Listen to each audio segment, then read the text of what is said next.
Welcome to Are You Paying Attention? Hello. I'm Sarah. And I'm David, and we're here to talk about week 2 of Big Brother. Okay. Our favorite egomaniac, delusional Jose. Yes. Said bye-bye. Goodbye. He gets sent home, and then even in defeat, he is proclaiming that he is the Messiah. Sat on that stage with Miss Julie. Yes. And said, I was the leader. I was the leader. I was the Messiah. Natalie flipped on me. She flipped on me. No, she didn't. She voted to send Paulie home. You think you know, but you just don't. You don't know anything. He thought that it changed like that day. Yeah. And the whole time, nobody ever wanted you there. So that was quite a wake-up call to the house, who was like blindly not playing the game. Particularly the 4 people who voted for Paulie. Natalie, Bronte, Paul, and Victor, I guess, were the 4 people who wanted to keep Jose. And now they're realizing like, oh no, the rest of the house is against us and we're sitting ducks and we are totally outnumbered and they're just gonna pick us off at this point. So they're kind of scrambling. I really don't feel like they were playing the game at all. They didn't ask people like, where's your head? What are you doing? They didn't. What are you thinking? They just proclaimed, we're getting Paulie out. Yeah. Period, end of story. And they didn't even bother to talk to anybody. Like, they thought they had Day and Zakiya, so that was kind of a blindside, but they didn't even talk to anybody outside of that group of 6, at least not that we saw. So it just was poor strategy, and now they're feeling the pain. So they quickly realized that they are actually not running the house. They're the bottom. Yep. They go into head of household, and guess who wins head of household? Paulie! Okay. It looks like the 8-pack is very much in control because certain people threw competitions and made sure that Paulie was the one who was going to get head of household. Yeah. So he gets it, and they sort of are throwing him this bone. He's not officially in the 8-pack, but he's, I think, sort of aligned with them loosely. He should be officially in the 8-pack. I know. Like, I don't it makes no that. sense. Yeah. But they throw him this bone to be head of household because they put him up as a pawn on the block last week. So they're like, all right, you should relax. And it's easier for him to get the blood on his hands because he can say, you guys were gunning for me last week. Yeah. And Paulie smartly targets the people who voted for him last week. It's just an easy thing, right? So his number 1 target is Victor, but he's trying to decide, should he put Victor up on the block right away? Maybe I don't want to do that because Victor is really good at competitions and he could win the veto and take himself off. And I don't know why Victor is his target as opposed to Paul. Right. But it is. Everyone Maybe because else... Victor's, although, I don't know, Paul and Victor seem like equal physical competitors. I thought so, but Victor seems to think he's the best player in the game, so maybe there's that. Yeah. And no one's arguing this point. Nobody wants Victor there, or at least of that group. He ends up putting up Paul and Bronte on the block, but hoping to backdoor Victor. Yes, and let Sarah tell you about the baller move that Paulie did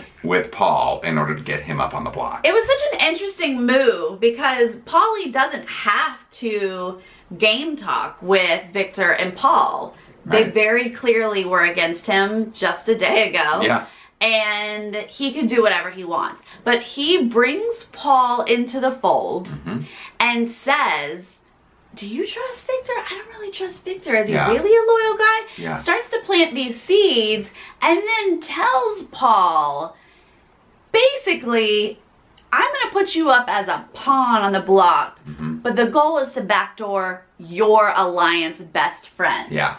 And puts Paul in a position where he can't argue that or fight that and has to sort of just take it. Yeah, because Paulie's like, I can keep you safe, but you've got to betray Victor, basically, is what he tells him. It's a risky move. It could certainly backfire, but I just find it to be a fantastic move. Yeah. Because it's like just dominating them. He's like pissing on them and like marking his territory on these guys. Absolutely. And he knows Paul really has no other choice because those 4 people know they're on the bottom of the house. Paulie's just like, I'm going to make you my bitch and I'm going to make you do whatever I say. And Paul's like, yes, sir. Yeah. I'll do it. I kind of loved it. Yeah. I really kind of loved it. It was risky and it still could backfire because next week when things are up in the air, Victor could lay it all out, or Paul could lay it all out for Victor if they're both still around. True. It can definitely backfire, but for the moment, I was like, Somebody learned something from his brother. He's watched this show before. Yes. Hello. Yeah. Paul and Bronte are on the block. They're deciding to go with this backdoor plan for Victor. Then they do the BB roadkill. BB roadkill. It needs to play out a few weeks to really see how this affects us, but I love it still. And you never know. It takes the control out of the head of household's hands. Yes. They could run an entire week, but now they can't because someone else has a little bit of control. Right. And guess who wins? Victor. Victor wins.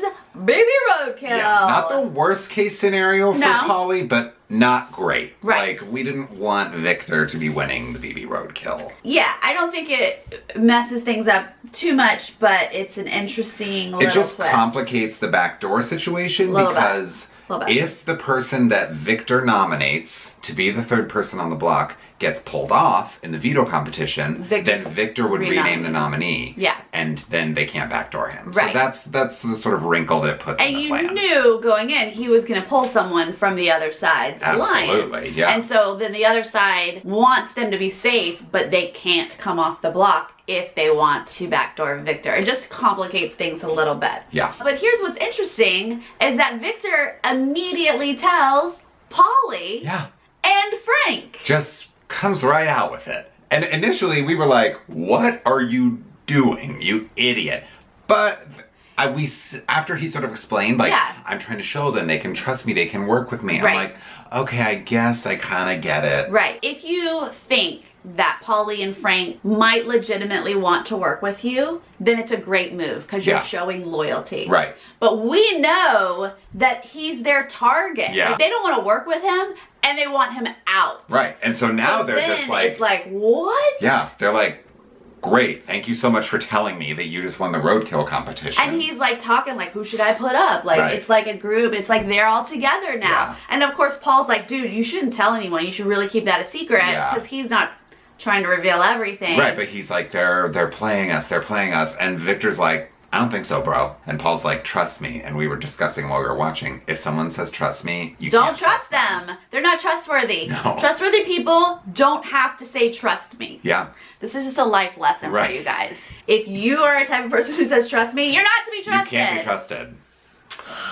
Victor decides to nominate. Initially, his plan was to nominate James, but then people were talking about James throws competitions, blah, blah, blah. So the person that he nominates is Tiffany. Right. It would also have been obvious. There's only a couple people in the house that would be willing to put James up on the block. Right. So he goes for Tiffany. Earlier on in the episode, Victor was saying, like, we have to get a girl out because there are 8 girls, and if another guy goes home, that's only 5 guys, and then they can just decide that they're going to take all the girls to the end, and all the guys are out. That was in the back of Victor's mind. I mean, Tiffany is probably going to be one of the stronger female players, so it's probably a smart plan if you just need to put somebody up. That's where we are now. We will play veto. Paulie, Paul, Bronte, and Tiffany will play for veto, and then 2 other people will play for veto as well. Right. Paulie is probably hoping that neither of those 2 people is going to be Victor, but I'm sure that it will because it just seems to always happen that way. If Victor plays veto and wins, all plans are off, and I guess they go after Paul. Unless somebody can convince them to take a girl out. Yeah. But if Victor doesn't end up playing for veto, then as long as Tiffany doesn't win power of veto, then they can backdoor Victor. Yep. But we'll see if that changes. Who knows? Lots can happen. That's right. So over this past week, our head of household and on the block moments, we debated a little bit. We did, yes. We decided to give the head of household moment to the current head of household, Paulie, for the move that he pulled with Paul.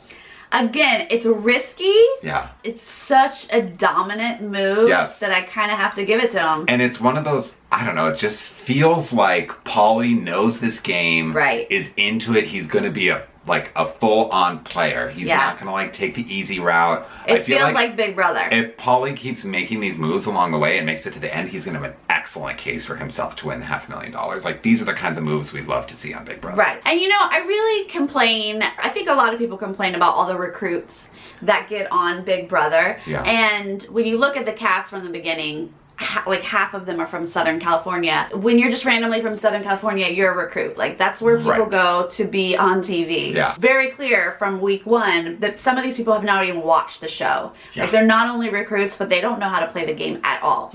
But, and as annoying as that is, it makes for really good gameplay to watch someone not know how to play the game against people who do know how to play the game. Yeah, it's making it interesting. It's very for interesting. Sure. Yeah. And then who was our on the block moment? So our on the block moment we gave to Bronte because and maybe this is just our bias, but we both had sort of high hopes for her. Yes. She seemed like a smart person. Right. And she entered the house with like this blind loyalty to Jose and Paul and that group. To visibly crazy people. Yeah. Like, how can you not see through that? We were discussing, like, the whole reason the 8-pack sort of formed in the first place was because a lot of newbies were put off by sort of the arrogance of Jose and Paul, and it's just shocking that Bronte didn't see through that. Yeah. And decided to just align with them, like, these are the guys that are going to take me far in the game. Right, and she's just so shocked that Jose was evicted, and there was a 7-4 vote, and these were the only 4 people who voted to get Paulie out. She all of a sudden is realizing they are on the bottom and they have not been playing this game. Yeah. So that's who got our on the block moment for this week. And she's been saying now, like, I can't trust another man in this game, like, I have to align with the girls, and I'm like, it's good to see her kind of wake up, but it might be too little too late because now she's on the block. You know?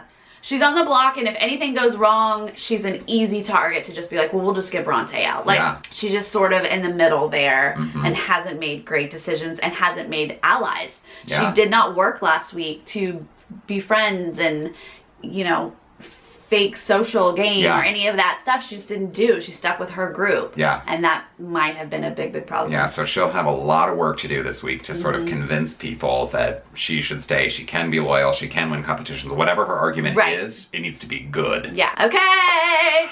Season's just started. Yeah, 2 people evicted. And, we didn't even talk about the fact the twist. that someone is going to be coming back in the house. One of the first 5 evictees. Yeah, so they're gonna do a little bit different instead of like a jury member later coming in. So this is actually gonna throw off all the people who do know how to play the game in the house because they're not gonna expect this at all. But so Glenn and Jose will battle. Right. And whoever wins that will stick around for the next person evicted. They'll do some sort of competition and they're gonna do this until there's one man standing and that person will enter the house. That's a good twist. A good twist. Yes. That's very fun. God, I hope it's not Jose. Oh, please. Although, I said it to Sarah, she does not agree with me. The only reason I was sad to see Jose go was because he was so delusional and it was just fun to see him think he knew what was happening and you know he's completely wrong. Yeah, he's super entertaining. Yes. His entertainment value is pretty high. Yeah. But I just get so much enjoyment out of these delusional people leaving. I know, but then imagine getting to see him leave twice. Oh, yes. Beautiful. All right, well, you guys let us know who you're rooting for, who you're not rooting for. Yes, and click subscribe. We'll be back next week. We sure will. We'll see you then. Bye. Bye.